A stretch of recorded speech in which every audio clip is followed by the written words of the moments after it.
So, I'm short of that 90 degrees. Well, we use that as a starting point. The idea being that when I step through this doorway, I don't want to stare directly at a wall. I want to put my peripheral vision really to work. Because right now, there's a wall here, so I'm not utilizing any of my vision here, and I'm limited. So I'm going to turn so I can see all of that. All right? Center fed room's a little different. You come into the center of the room, so immediately, boom, you're at full advantage. Now, I understand and appreciate inside of these rooms, they're probably not vacant, are they? There's all sorts of stuff, and we're going to talk through being able to navigate around those things. But that's going to be a priority. Now, you remember we talked about fatal funnel?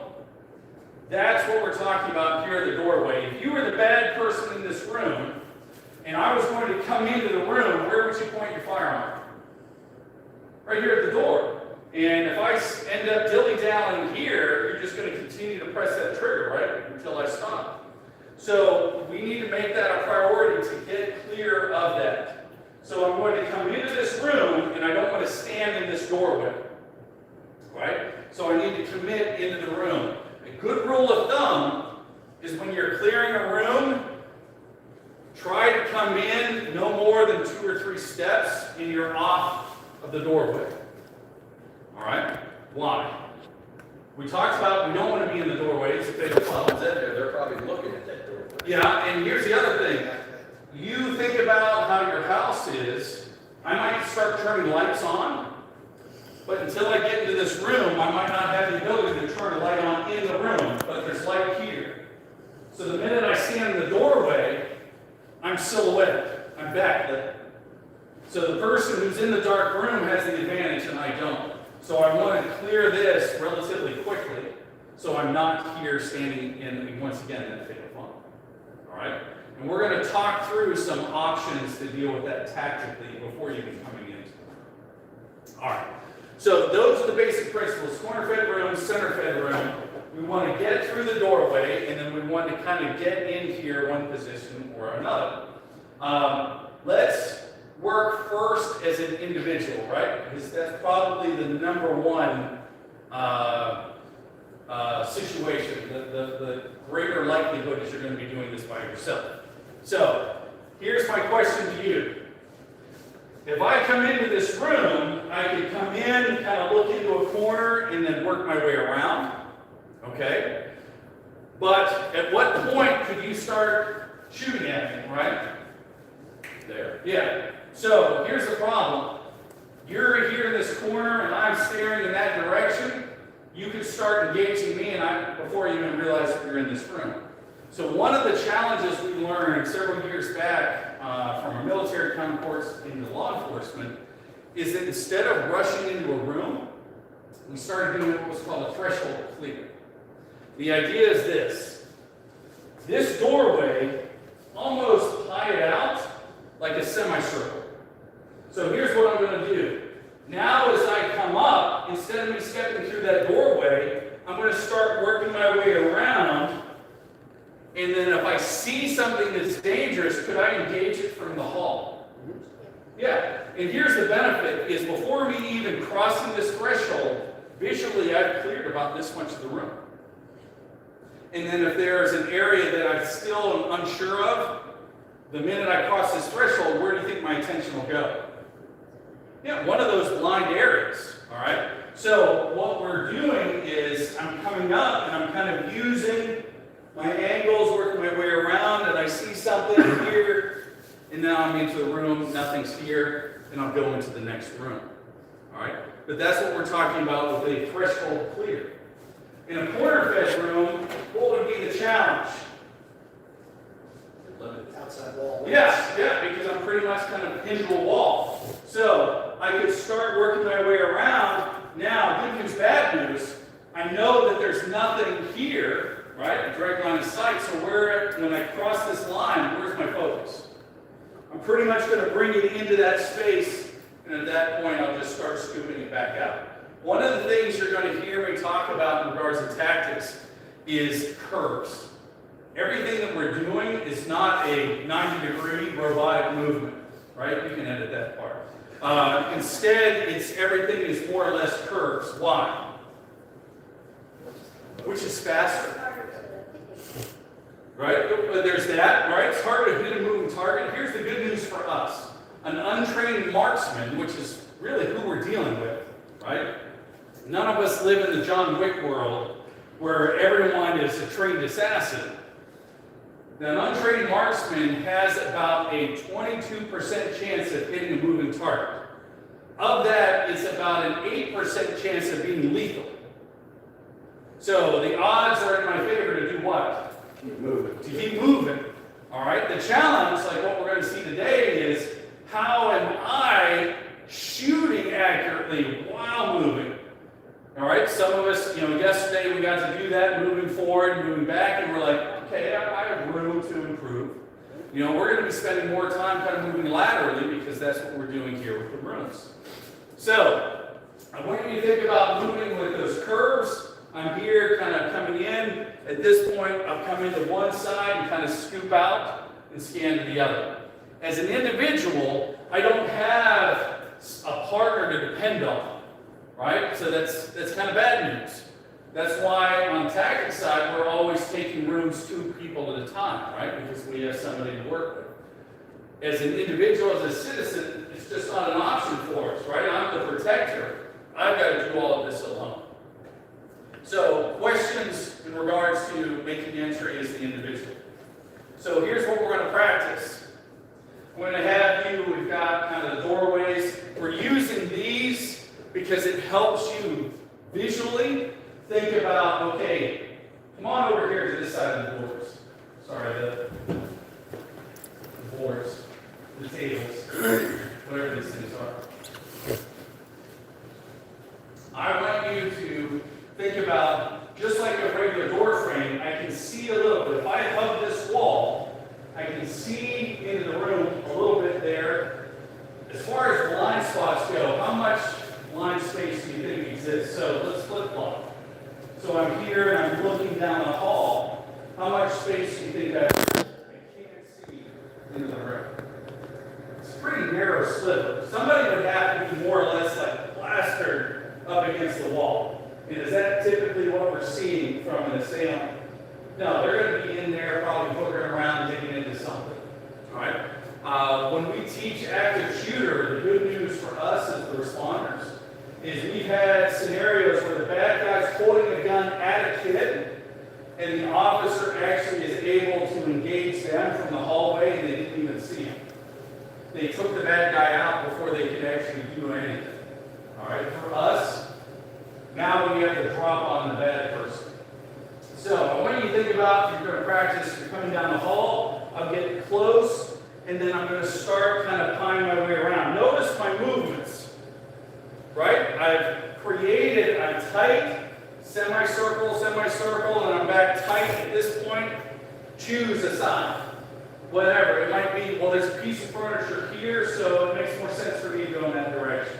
All right? You know your houses, where you live, so start thinking about placing that reality on this, all right, and work it as if it was something at home.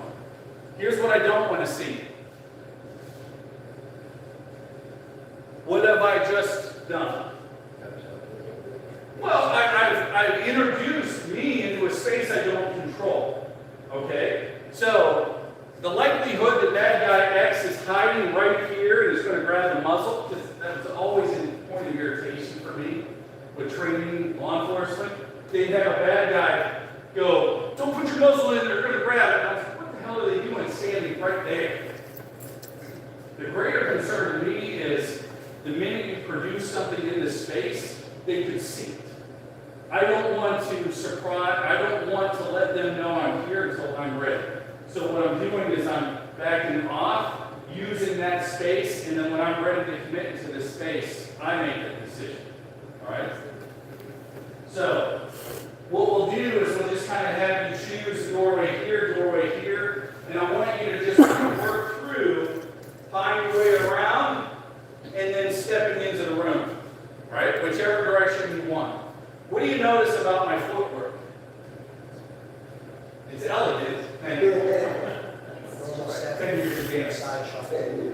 Yeah, I'm not bouncing.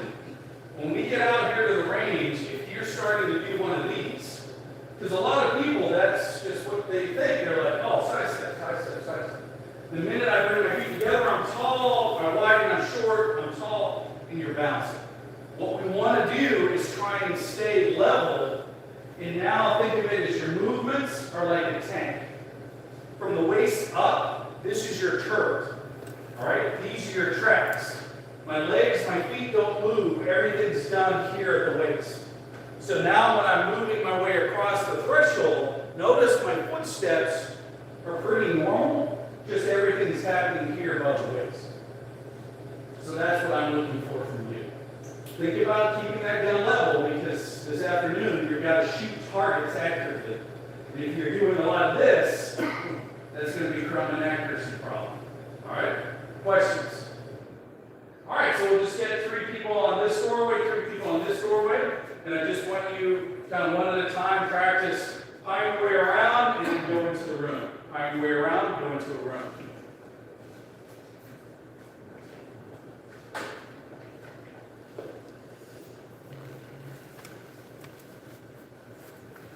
All right. Now, you're going to stand in here, and you're going to watch the next person. Don't be afraid to offer suggestions to your peers. All right? There you go. That's very smooth. I like that. Don't feel rushed, and feel free to take your time. Yeah, and then keep going through. Remember, for those who were with us yesterday, I was talking about short steps. When you're moving, I want you to watch the muscle. All right? If you see a lot of this, change what you're doing with your feet. So as I'm moving, I'm keeping everything relatively level, right? Not a whole lot of bounce. So that's what we're looking for. All right, keep working through it, keep working through it. So you're back outside, you're doing it again. Back outside, doing it again. So here's what we're going to do. So come on over here. I'm sorry, what you need, sir? Larry. Larry? So here's what I'm going to do, Larry. Without the gun, I just want you to do this. Just like that. All right? Do it again, and not even less thought. Because right now you're like, okay, Matt, sort of 4 steps in this direction. All I want you to do is just do it straight. Yep, just. And then smooth right in. That's what we're looking for. The idea, folks, is if I'm smooth, I'm able to maintain control a lot better. So now as I'm walking across, I'm just taking these little steps and I'm inside the room. Don't feel like you have to,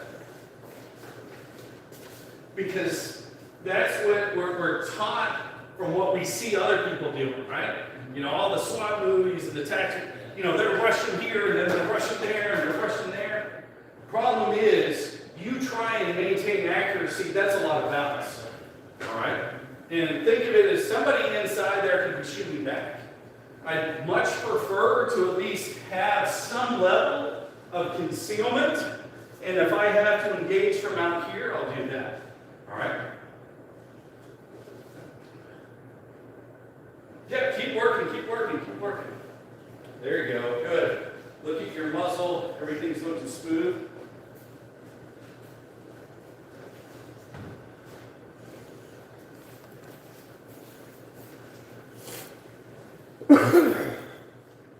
So one thing, try to avoid crossing your feet.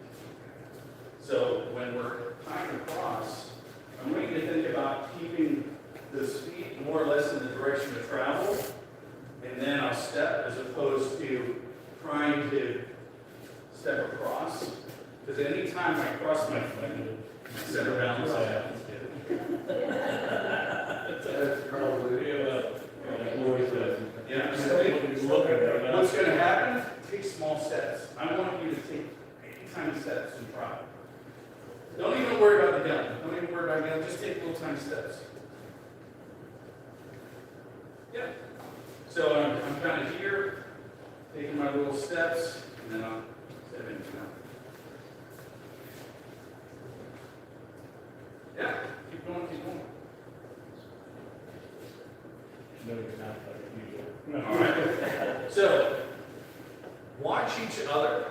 And if you're like, okay, wow, that looks really smooth, what did they do that you want?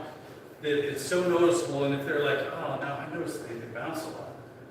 Okay, what is causing that bounce? Learn from each other, all right? The goods and the bads both.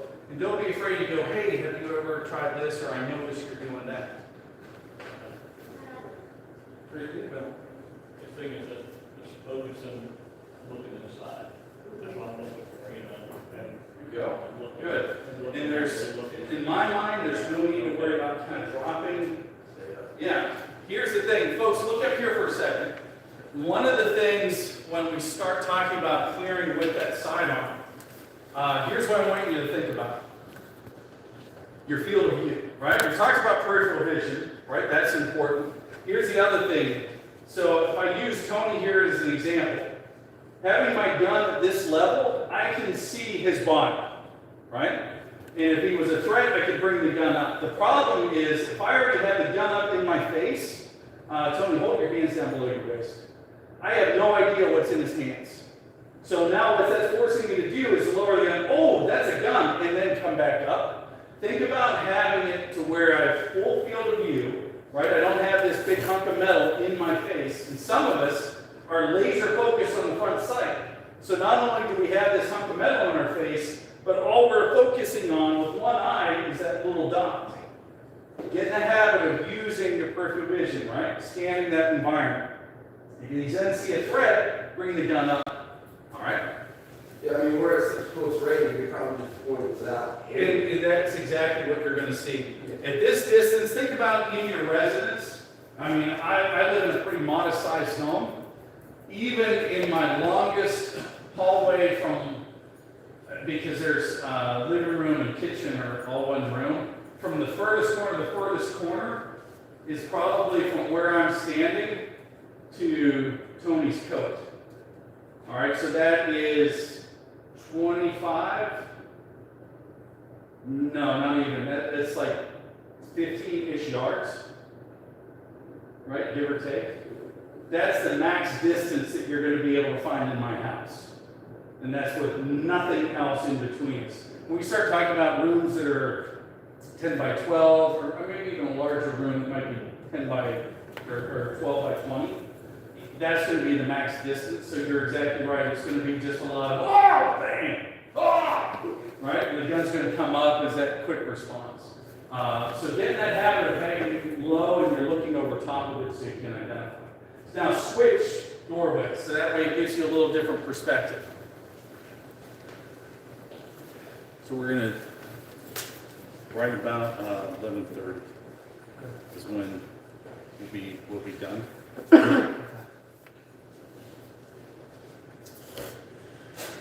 Do it again. You're overthinking this. So here's what I want you to do. Without the gun in your hand, I just want you to look inside of that room.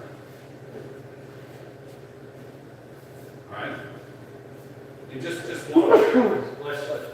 Yeah. So it's much smoother. What tends to happen is the minute I tell you, oh, you got a gun in your hand, all of a sudden I'm seeing, not you in particular, but on an average, I'll see people kind of like do this, you know, MC Hammer crab walk kind of thing. They're can't touch this as they're working their way around. No, you weren't. I'm using this as an exaggeration. But what you were doing is you were really overthinking, and it's like feet apart, feet together, and you don't walk like that. So just walk like you normally do. Now everyone's watching you walk. There you go.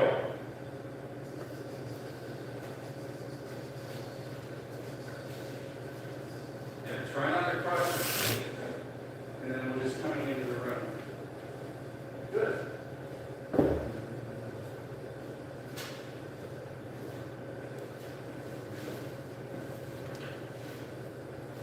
And if you want, yeah, there you go. You guys are already doing set up onto the next room. And think about it. Clear one room into the next room. Clear one room into the next room. There we go. A little bit of meringue there at the end. L1, L2. Oh, man, it's hard.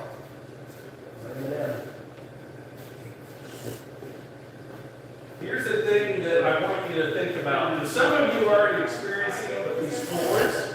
Like for me, the shoes I'm wearing are very slick on this dusty floor, which is actually good. Because what it's forcing me to do is be very cautious with my steps. If you think about how we walk on ice, I don't take big steps, I don't lift my feet.